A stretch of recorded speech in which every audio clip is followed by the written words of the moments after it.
Bismillahirrahmanirrahim. Assalamualaikum warahmatullahi wabarakatuh. Waalaikumsalam warahmatullahi wabarakatuh. Teman-teman PPG UNM yang saya banggakan, kali ini pagi ini saya berkesempatan bertemu dengan Ibu Ana Rofiana.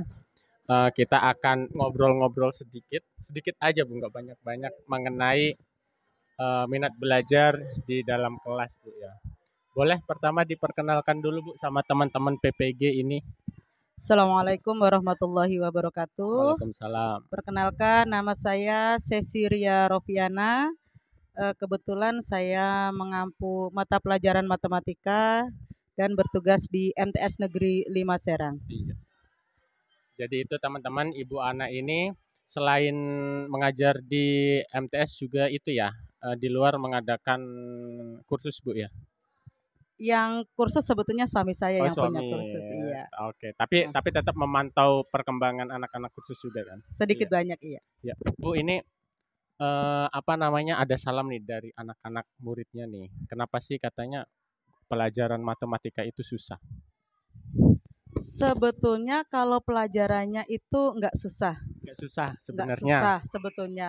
Mungkin dari mindsetnya dulu. Mindset dulu. Mereka dari awal ketika di sekolah dasar itu selalu dicekokin lah bahasanya. Ayo Oh, belajar, matematika itu susah. Nah, oh, itu dari gurunya atau itu dari siapa? dari gurunya Oknum. sudah begitu. Atau ya Oh, mungkin oknum. udah dari gurunya ya. Dari dulunya Dari mereka dulu, selalu bilang oke. begitu. Oh, iya iya iya iya. Bahkan ketika di keluarga pun sama. Ayo belajar matematika kan susah matematika itu. Mm-mm. Nah, jadi belum apa-apa yang ada di pikiran mereka susah duluan. Nah, susah Oh, duluan.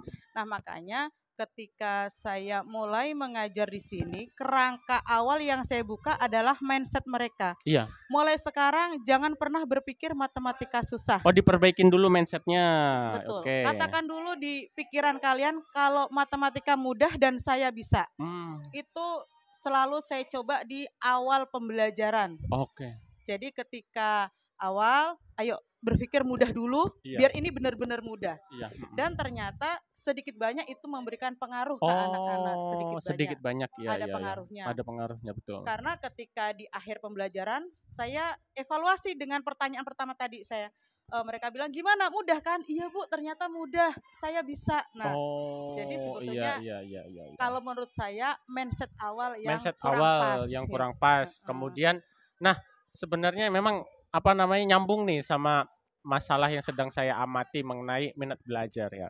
Kalau misalnya dulu saya jadi siswa MTS itu, saya memposisikan matematika itu di awal yang paling hard gitu, paling keras. Kalau misalnya yang paling mudah ya berarti olahraga gitu.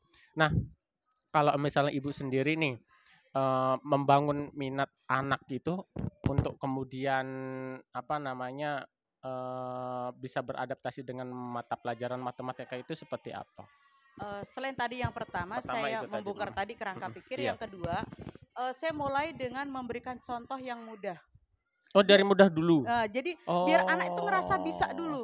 Oke. Akhirnya terangsang, oh ya ternyata saya bisa kok, Oh iya. nggak susah kok, Iya. gitu kan. Nah setelah itu baru mulailah muncul, oh ditambahkan lagi tingkat kesulitannya, tambahkan lagi, baru mulai ada rangsangan seperti itu. Jadi bisa sedikit menumbuhkan minat karena dari awal dia sudah bisa dulu nih. Iya, iya. Tapi kalau dari awal dia langsung dikasih soal yang susah, Mm-mm. ya kan? Mm-mm. Dia udah Ngedon ah, duluan. heeh, Iya, iya, iya. nggak Wah, bakal bisa. gak bakal bisa Kak.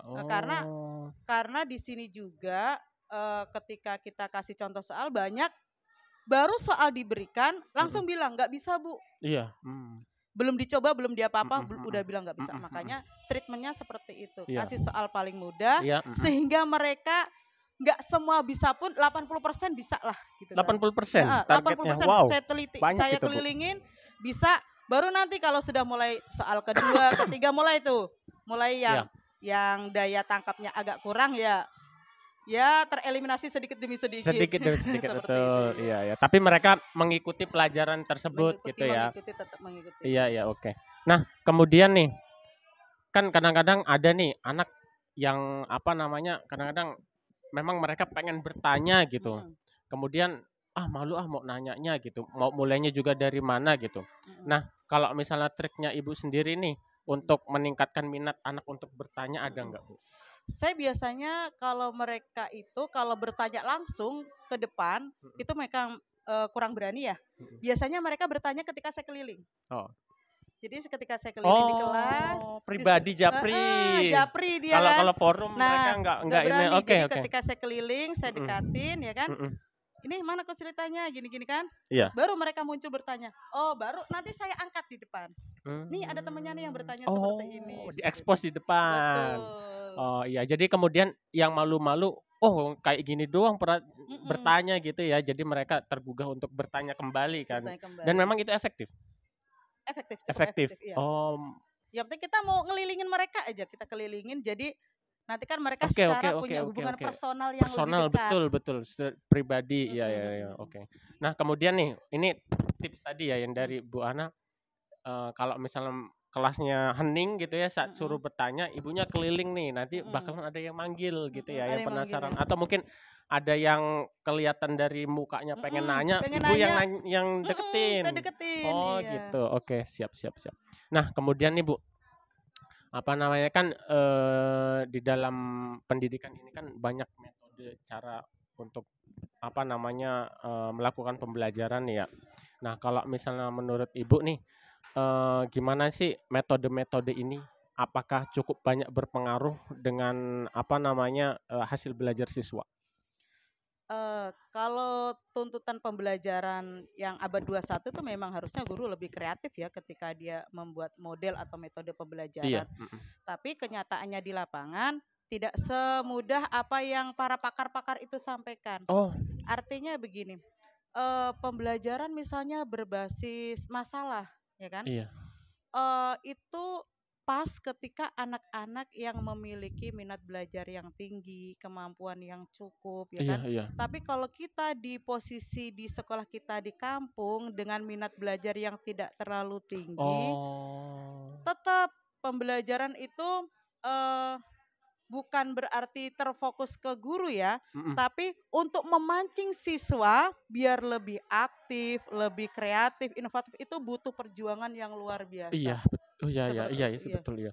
Dan kemudian yang saya juga tuliskan dalam apa namanya masalah saya waktu, Bu ya. Waktu, betul. Waktu, kemudian dukungan dari sekolah juga. Dari sekolah, sarana dari sekolah. Dan memang kondisi anaknya juga sangat berpengaruh. Sangat berpengaruh kondisi anak. Sebelum saya ditugaskan di sini, kebetulan saya adalah guru bimbel di Tangerang. Oh iya. Sangat berasa sekali minat belajar anak berbeda. Di kota, sangat berbeda. Dengan di desa. Dengan mungkin kontur wilayah yang berbeda, mungkin kan latar belakang pendidikan orang tua yang berbeda juga. Jadi intinya di sini mah guru harus ekstra. Harus ekstra. Gimana caranya membangun, ya kan, minat belajar anak yang sudah punya semangat belajar dipertahankan. Karena jangan sampai kita yang di kampung nggak bisa ngimbangin teman-teman yang di kota. Di kota, iya betul itu ya. Hasil apa namanya anak-anaknya paling enggak sama lah gitu ya, sama dengan yang ada di kota.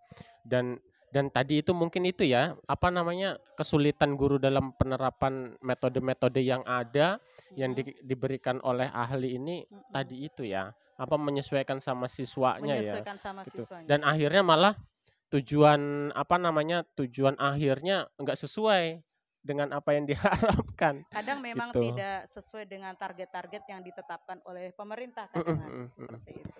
Oke, sip. Nah, kemudian nih matematika nih balik lagi nih. Matematika itu kan banyak hitungan ya. Dan tapi kan sedikitnya ada juga literasi juga kan di dalamnya gitu. Nah, kalau misalnya Ibu sendiri nih caranya atau tipsnya untuk mengembangkan literasi anak itu seperti apa? Untuk literasi anak yang pertama, saya minta kadang mereka itu untuk membaca buku selain yang mereka pegang sekarang. Kan di perpustakaan itu juga banyak buku. Kemudian untuk digitalisasi, tolong HP itu dimaksimalkan untuk pembelajaran. Karena setahu saya mereka kurang optimal penggunaan HP, lebih banyak buat gaming atau sekedar main. Ini yang Ibu maksudkan ini di luar sekolah apa di dalam sekolah? Kalau untuk penggunaan HP untuk di luar sekolah. Di luar sekolah, oke.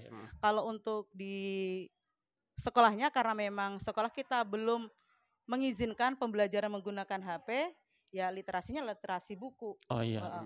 Paling diarahkan ke perpustakaan. Maka kemarin saya juga punya program untuk kelas saya itu gimana caranya biar ada program wajib pustaka setiap kelas. Itu pernah saya jalankan waktu Wajib kemarin, pustaka, iya. waktu belum corona itu. Tapi ketika sudah sekarang seperti ini ya mungkin akan diprogramkan kembali.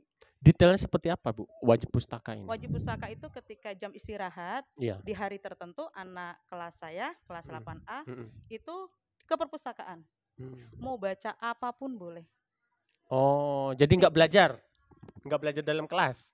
Bukan, jam istirahat. Oh, jam istirahat. Jam istirahat. Oh, Jam istirahatnya wajib pustaka. wajib Dan itu kan pustaka. tidak setiap jam istirahat. Oh iya, ada waktu-waktu tertentu. Ada waktu-waktu tertentu. Tapi Ibu tetap membimbing Tetap anak membimbing. tersebut.